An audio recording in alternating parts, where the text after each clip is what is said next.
What is up, everyone? My name is Jake, and we are having an emergency episode of Federal Focus. I wasn't planning on doing a video. As you can see here, this will not come out the day it's uploaded. I'm currently uploading it. I'm currently recording it on Friday, and it will be uploaded on Saturday. It's just too late. I don't want to. It'll take a while, but I'm gonna record it. So, emergency episode. Virginia Supreme Court, as you can see here, has struck the new House maps in Virginia. Now, this is interesting because this was actually approved by the voters. As you can see here, I have so many damn tabs open because I'm rushing this. There was approved by the voters. However, immediately after that, it was challenged and immediately got sent up to the Supreme Court of Virginia.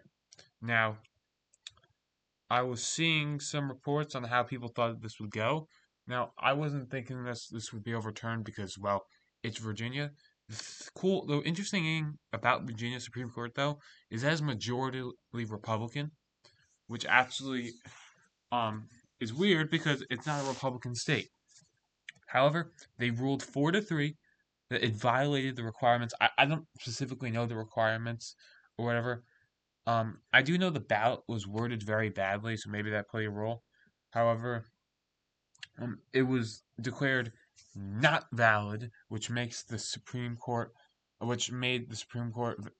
that they will go back to their old um, maps. Now, this is a big win for Republicans because this will make it so that they have now four more seats they will gain in the House. Because if we can go here, there was some crazy. This is the old map that was going to be in effect. That's now in effect. And then this would be the new one, which would be in effect. Now the new one would only have the 9th district. It will be 10-1 for Democrats, but the current one currently is 6-5. So this I believe. Well, as you can see from the old map, this is where most of the voters in Virginia lie over here. I mean, these are still Democrat. They would still vote Democrat, but this is where most of the power lies. As you can see, it's like 4 districts.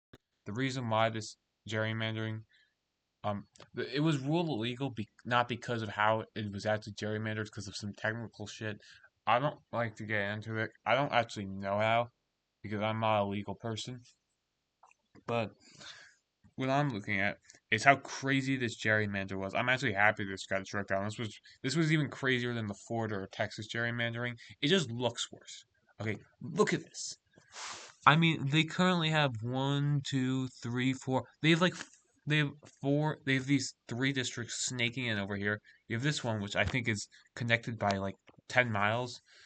And then you have this one snaking in. And then what is this one? This one's just snaking all over the place. So this map was absolutely insane. Oh, you also have this district 3. Like, what is this? This map is absolutely disgusting. I'm trying to not be biased, but I just didn't like the map. It was just crazy. But it got struck down, so it doesn't matter even anymore. Now, this is important because of the closed house race. Now, I know this isn't a reliable source, but this shows kind of how it's looking right now. I think that includes the new gerrymandering and stuff.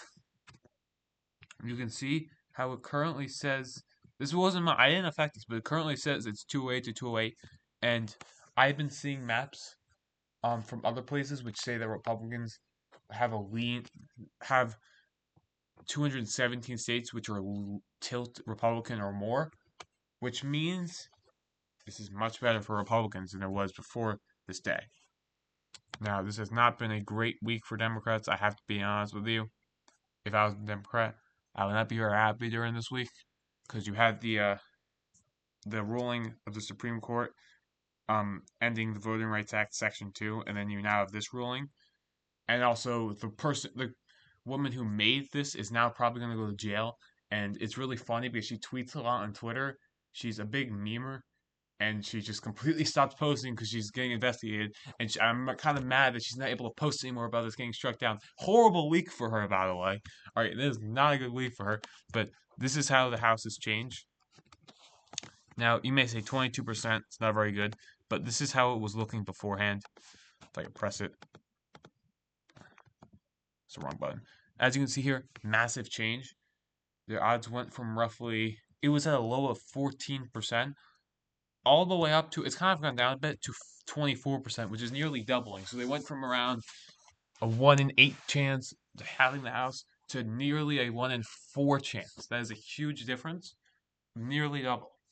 Now, I wouldn't. Now, the favorites are almost certainly still the Democrats, but if they do win the House, it is very likely they only win it by roughly 5 seats because of the gerrymandering kind of limiting their gains. Um, and you can also see here from the gerrymandering, this is almost certainly a huge Republican win of possibly up to 10 seats. And that's kind of because this got struck down. And even if it wasn't struck down, you have all these southern states starting to gerrymander now. South Carolina, Tennessee, Louisiana, North Carolina, I believe Alabama. You're right here. There's like one. Each of these states are getting rid of 1 or 2 seats. Now, I don't know when this gerrymandering war will end, but certainly it is looking to be a massive Republican victory. This was a massive ruling, and the third Supreme Court ruling, which I think is going to be important, which will happen soon, will be the birthright citizenship ruling, which could happen tomorrow or it could happen in 5 months. Who knows? But thank you all for listening. I look forward to you guys being able to watch this video tomorrow.